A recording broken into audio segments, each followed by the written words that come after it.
Hello players, this is not a quick home entertainment guide. If you're setting up your TV space for the first time and you're feeling a bit lost, this should help you out. Now, I know most of my regular audience is pretty tech savvy, so if you guys want to shine, share your tips in the comments. If you have a better way of doing something or there's something I missed, let us know, and I'm more than happy to be corrected most of the time.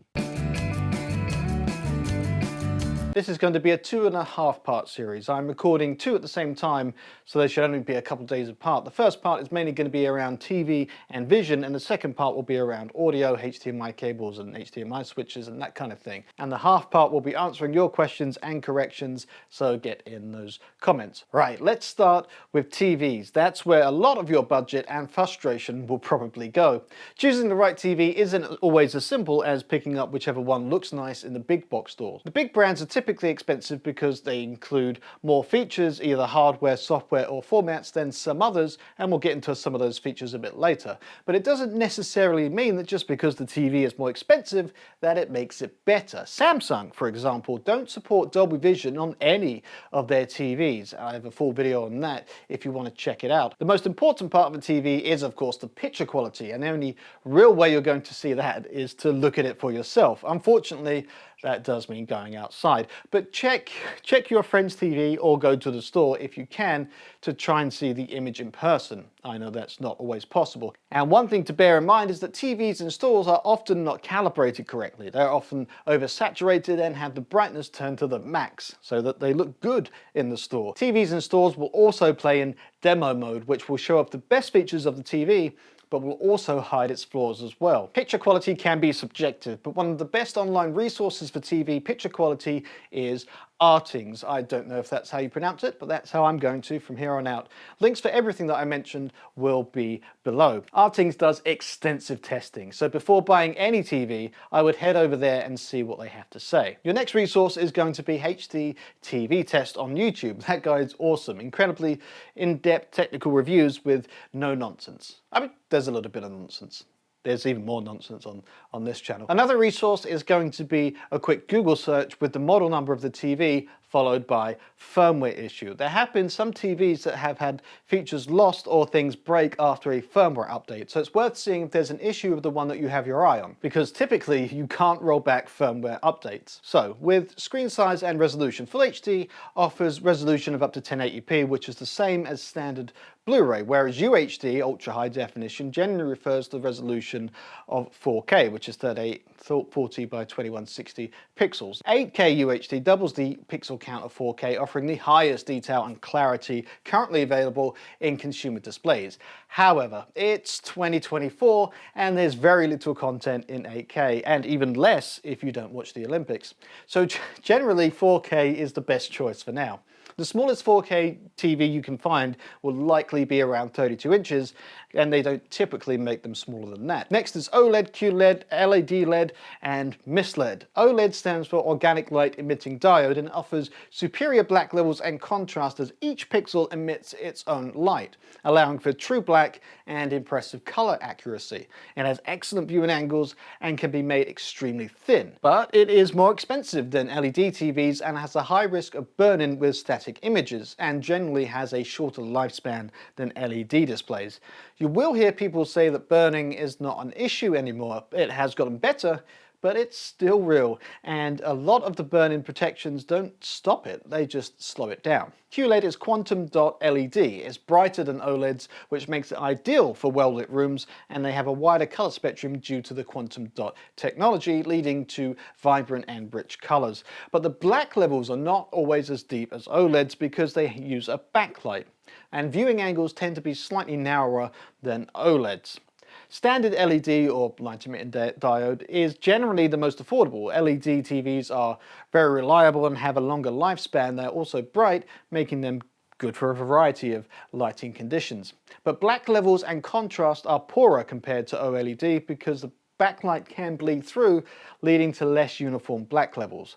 and color and brightness can be inconsistent at wide viewing angles, depending on the panel technology. Now, micro LED displays excel in brightness and contrast, much like their OLED counterparts, since each this tiny LED can turn on and off independently, allowing for black levels and outstanding contrast ratios. They're also highly energy efficient and have very long lifespans, and are less prone to burning compared to OLEDs. Of course there's a but. Currently micro LED technology is very expensive to produce, particularly at screen sizes suitable for home use, making it less accessible for the average consumer, unless you're Linus.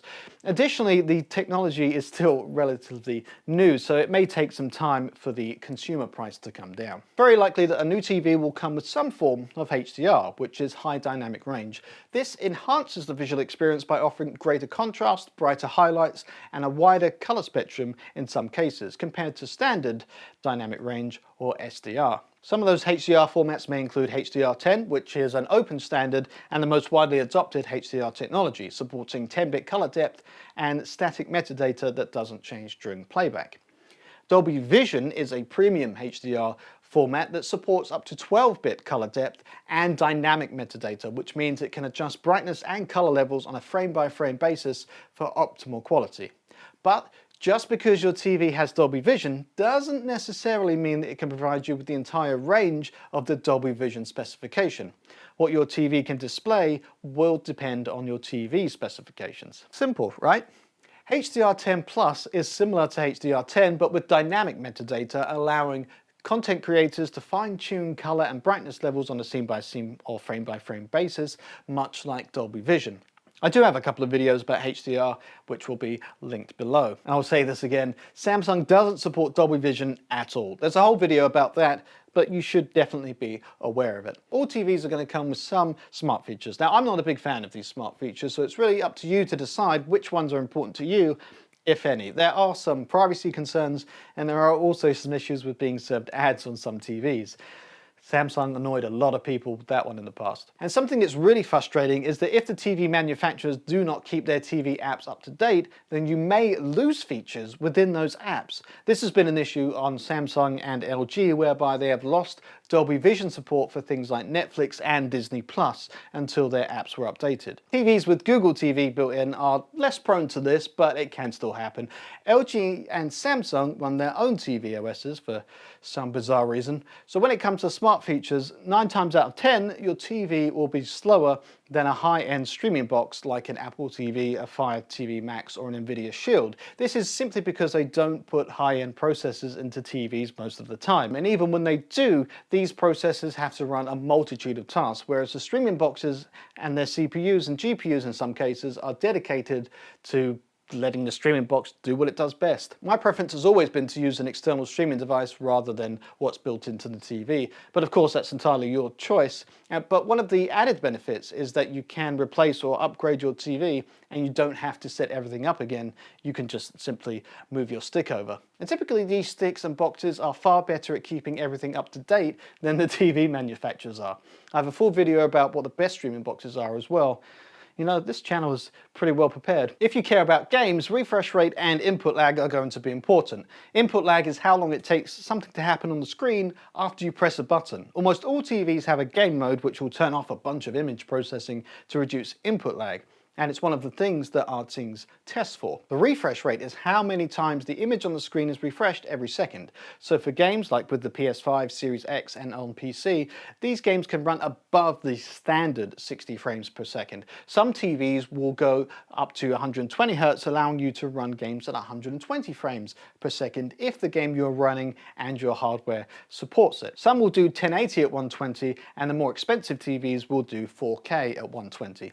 Normally, TV manufacturers don't mention this on their marketing pages, so you have to look at it on the spec sheet to be sure. Another gaming feature is VRR, which stands for Variable Refresh Rate. So if the frame rate spikes or drops during a game, the TV will match it to a point.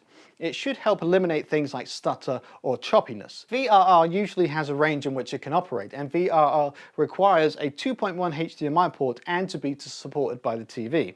The HDMI standard is a mess, and I'll do my best to explain that in a second. A higher refresh rate isn't always better. With things like movies and TVs, the refresh rate should match the content, otherwise you can get choppiness or frame drops. TVs are pretty good at matching the refresh rate to the content, but some apps let you change how content is played, so that's something you should be aware of.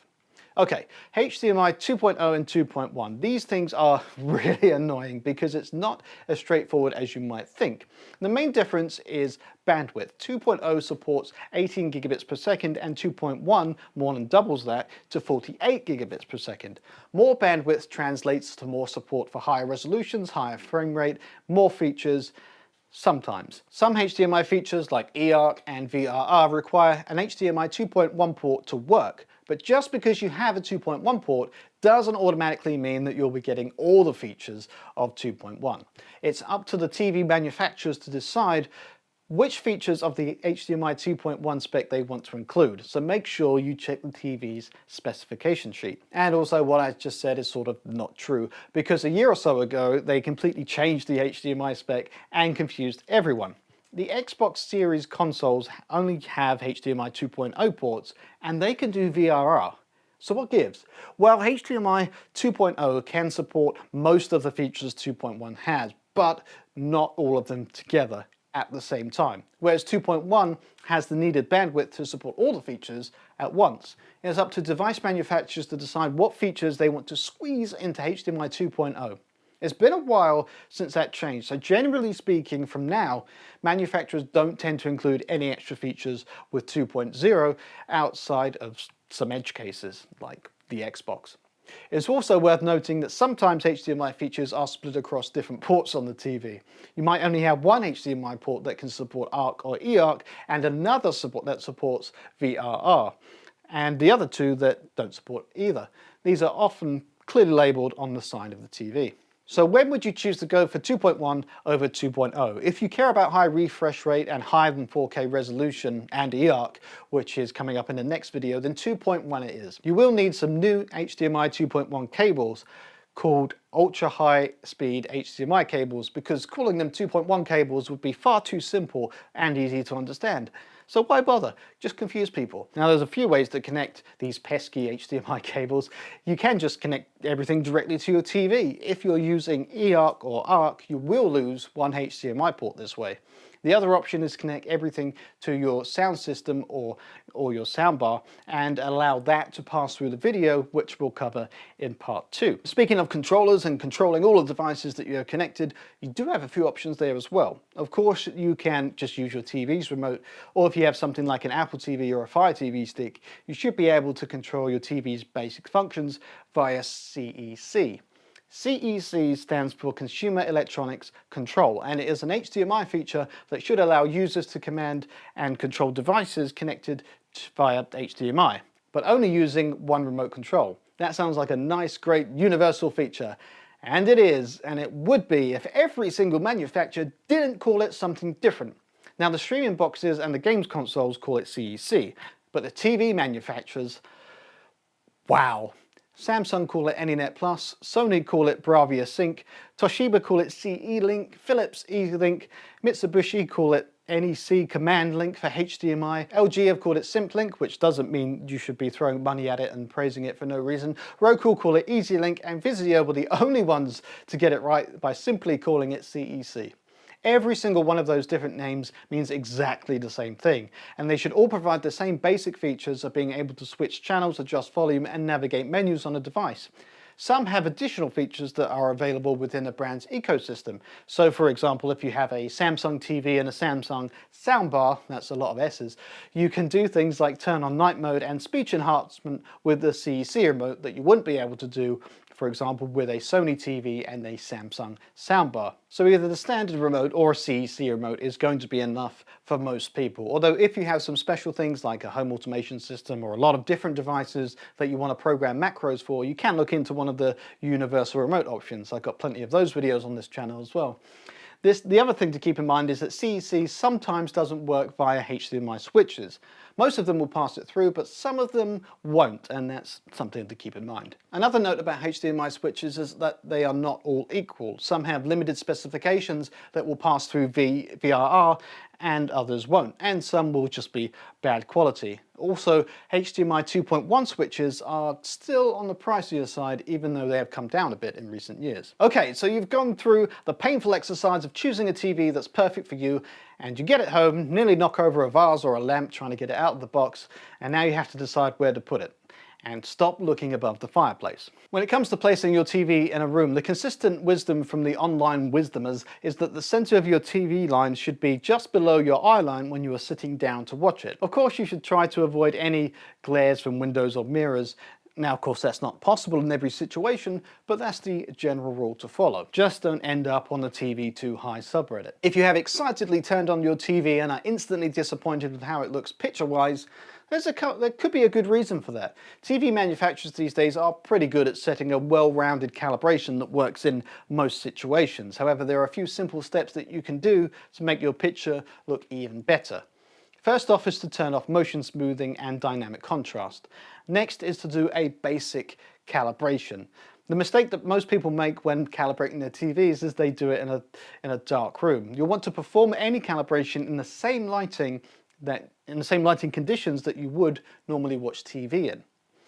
Now, calibration settings are not universal. They will be different depending on lighting conditions and different rooms for different people in different houses. The best guide for doing a simple calibration is on Arting's, links in description, and the best way to do that is to download the calibration images that they have and follow the guide, but also download them on a USB stick and open them up on your TV via the USB stick. The reason for this is that if you look at them on a web browser on your TV, the browser can do some adjustments to the image that the TV doesn't do on video playback, which will throw off your calibration. That's a lot of information, so we're going to leave this here for part 1, and in part 2 we're going to go over more of the audio side, including ARC and eARC, and we're going to talk about HDMI routing and a bit more in depth about HDMI switches and getting everything connected properly. Hopefully that's cleared some things up or made things a lot worse. I can never really tell, but do leave your questions, comments and suggestions below and I will follow them up in a part 3. Until then, keep playing and be excellent to each other.